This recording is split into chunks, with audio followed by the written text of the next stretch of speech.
This video sponsored by EduCoast. EduCoast offers skill-based courses in digital marketing, stock market, coding, and more. It provides self-paced and live classes with expert mentors. Campfield Learning helps students practice with real-world projects. Courses are available in both Tamil and English. Get certified and boost your career with affordable combo offers. இந்த கோர்ஸ்க்கான link வந்து டிஸ்கிரிப்ஷனில் வந்து கொடுத்துருக்கேன். இந்த கோர்ஸில் வந்து எல்லோரும் join பண்ணி நீங்கள் வந்து டிஜிட்டல் மார்க்கெட்டிங்கில் வந்து எப்படி வந்து பிஸ்னஸ் பண்ணலாம் அப்படிங்கிறத வந்து இவங்க வந்து ரொம்ப தெளிவாக தமிழ்லையும் இங்கிலீஷ்லேயும் சொல்லித்தராங்க. இந்த எஜுகோஸ்ட் நீங்கள் வந்து இந்த கோர்ஸில் ஜாயின் பண்ணி யூஸ் பண்ணி பாருங்கள். நமக்கு வந்து ரொம்ப வாழ்க்கைக்கு வந்து ஹெல்ப்ஃபுல்லாகவும் நம்மளோட அடுத்த கட்டத்துக்கு வந்து போகிறதுக்கு வந்து ரொம்ப ஹெல்ப்ஃபுல்லாக இருக்கும். The struggle to find courses that truly speak your language, it's finally over. Welcome to EduQuest, where learning is made just for you. At EduQuest, we bring you a wide range of online courses, from career-building programs to skill-boosting masterclasses, all in your regional language. Because we believe language should never be a barrier to success. Our courses are tailor-made after understanding what today's learners really need. So why wait? Start learning the smarter, simpler way only with EduQuest. Visit eduquest.courses and explore your next course today. And hey, don't miss out on our exciting offers and promotions. ஒரு மலை கிராமத்தில் வந்து ஒரு gen துறவி வந்து ஒருத்தர் வந்து வாழ்ந்துக்கிட்டு வந்தார்.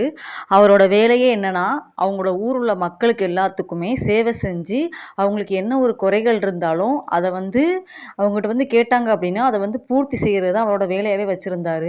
அந்த மாதிரி எதுனாலுமே நல்லா உண்மையாக சொல்லிவிட்டு அவங்களோட அதோட குறையை வந்து தீர்க்கிறதாவே இருந்தார். ஒரு நாள் என்ன ஆகுது அப்படின்னா, அந்த மலையடி கிராமத்துக்கு கீழே ஒரு சின்ன கிராமம் வந்து ஒன்று இருக்குது. அந்த கிராமத்தில் வந்து 2 பசங்க வந்து இருக்காங்க. அந்த 2 பசங்க வந்து என்ன பண்ணுவாங்க அப்படின்னா, அந்த மாதிரி யாராவது இந்த மாதிரி கஷ்டப்பட்டாங்க, ஏதாவது ஒரு செயல் செஞ்சு அதில் வந்து தோல்வி அடைகிறாங்க அப்படின்னா அதை நினச்சி அதை பார்த்து அந்த பசங்க வந்து ரொம்ப வந்து சந்தோஷப்பட்டுகிட்டே இருப்பாங்க. இதுதான் அவங்களோட வேலையாகவே இருந்துச்சு. அவங்க வந்து ஒரு நாள் வந்து என்ன பண்ணுறாங்க அப்படின்னா, ஒரு திட்டம் வந்து தீட்டுறாங்க. என்ன பண்ணுறாங்க அப்படின்னா, இந்த மாதிரி ஜென் துறவி வந்து நம்ம வந்து அவரை வந்து உண்மையானவர் கிடையாது, அவர் வந்து ஒரு பொய்யான ஒரு துறவி அப்படின்னு சொல்லிட்டு நம்ம ப்ரூவ் பண்ணணும் மக்களுக்கு அப்படின்னு சொல்லிட்டு என்ன பண்ணுவாங்க அப்படின்னா, எல்லார் முன்னாடியும் நம்ம என்ன பண்ணணும்னா, நம்ம வந்து கையில் வந்து ஒரு சின்ன பறவை, ஒரு குருவி வந்து வச்சுக்கிருவோம். அதை வச்சுக்கிட்டு நம்ம கையை வந்து மறைச்சி வச்சுக்கிட்டு அதில் வந்து எந்த பக்கம் குருவி இருக்குன்னு சொல்லி கேட்போம். அதுக்கு கரெக்டாக சொல்கிறாரா இல்லையான்னு பார்க்கலாம். 2வது வந்து கையில் வந்து என்ன வச்சுருக்கோம் அப்படின்னு சொல்லி கேட்போம் அப்படின்னு சொல்லிட்டு கேட்கலாம். அந்த இதுக்கும் அவர் வந்து பதில் சொல்கிறாரா இல்லையான்னு ஊர் மக்கள் முன்னாடி நம்ம வந்து நிரூபிக்கணும் அப்படின்னு சொல்லி அவங்க வந்து பிளான் போடுறாங்க. இது மட்டும் இல்லாமல் கடைசி ஒரு ட்விஸ்ட்டாக என்ன பண்ணுறாங்க அப்படின்னா, அவர் வந்து கடைசி கேள்வியில் வந்து மாட்டிக்கிருவார். எப்படி அப்படின்னா, அவங்களோட எண்ணம் எப்படி அப்படின்னா, கையில் உள்ள பறவை வந்து இறந்துருச்சா இல்லையான்னு கேட்போம். அவர் வந்து இறந்துருச்சு அப்படின்னு சொன்னார்னா பறவை வந்து உயிரோட விட்டுருவோம். இல்ல இறக்கல அப்படின்னா அந்த பறவை வந்து நம்ம கையால நசுக்கி சாவடிச்சுருவோம். அவர எப்படினாலும் ஊர் முன்னாடி கேவலப்படுத்தணும் அப்படின்னு சொல்லி பிளான் போட்டு திட்டம் போட்டு போகிறாங்க. அதே போல் ஜென் துறவி கிட்ட போயிட்டாங்க. போயிட்டு இந்த மாதிரி அவர் வந்து அங்கே போய் எல்லார் முன்னாடியும் கையில் என்ன இருக்குன்னு சொல்லி கேட்குறாங்க. ரைட் சைடு இருக்குது அப்படின்னு சொல்லி சொல்லிடுறாரு. அதில் என்னன்னு சொல்லி கேட்குறாங்க. கேட்டதுக்கு பறவைன்னு சொல்லி சொல்லிடுறாரு. நெக்ஸ்ட்டு 3வது கேள்வியில் வந்து அவர் வந்து மாட்டிக்கிருவார் அப்படிங்கிறக்காக அந்த பறவை வந்து உயிரோடு இருக்கா இல்லை செத்து இருக்கா அப்படின்னு சொல்லி கேட்பாங்க. அதுக்கு அவர் ஒரு பதில் சொல்லுவார் பாருங்கள். அதோட பறவையோட உயிர் வந்து உன்னோட கையில் தான்பா இருக்குது. நீ அழுத்தி பிடிச்ச அப்படின்னா அது இறந்து போயிடும். நீ உயிரோடு விடணும்னு நினச்சா நீ உயிரோடு விட்டுருவ அப்படின்னு சொல்லி சொன்னோன்னே எல்லாருக்கும் சரியான ஷாக்காயிரும். இந்த அளவுக்கு அவர் பதில் சொல்லுவார்னு யாருமே எதிர்பார்க்கவே இல்லை. அதாவது அந்த பறவையோட உயிர் வந்து உன்னோட கையில் தான் இருக்குது அப்படின்னு சொல்லி கரெக்டாக சொல்லிட்டாரு.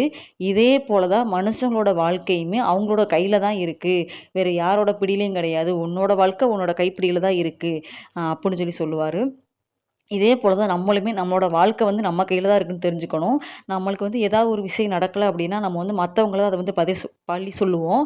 அவங்களால தான் இந்த காரியம் இப்படி ஆயிடுச்சு, அவங்களால தான் இந்த மாதிரி தடங்கல் ஆயிடுச்சு, இவங்களால தான் இப்படி ஆயிடுச்சு, நம்ம மற்றவங்களே நம்ம குறை கூறாமல் நம்மளோட வாழ்க்கையில் வந்து அடுத்த ஸ்டெப்பு போகிறதுக்கு நம்ம கையில் மட்டும்தான் இருக்குது அப்படின்னு சொல்லிட்டு இந்த கதையின் மூலமாக நம்ம வந்து தெரிஞ்சுக்கிறோம். இது மட்டும் இல்லாமல் நம்ம எப்பயுமே அடுத்தவங்களை வந்து பழி சொல்லாமல் நம்மளோட வாழ்க்கைக்கு வந்து எப்படி முன்னேறணுமோ அதை மட்டும் தெரிஞ்சுக்கிட்டோம் அப்படின்னா நமக்கு வந்து வாழ்க்கையில் வந்து எப்பயுமே வெற்றி தான் கிடைக்கும் அப்படின்னு சொல்லி இந்த கதையின் மூலமாக தெரிஞ்சுக்கிறோம். இந்த கதை உங்களுக்கு பிடிச்சிருந்துச்சுன்னா லைக் பண்ணுங்கள், ஷேர் பண்ணுங்கள், சப்ஸ்கிரைப் பண்ணுங்கள். தேங்க்யூ.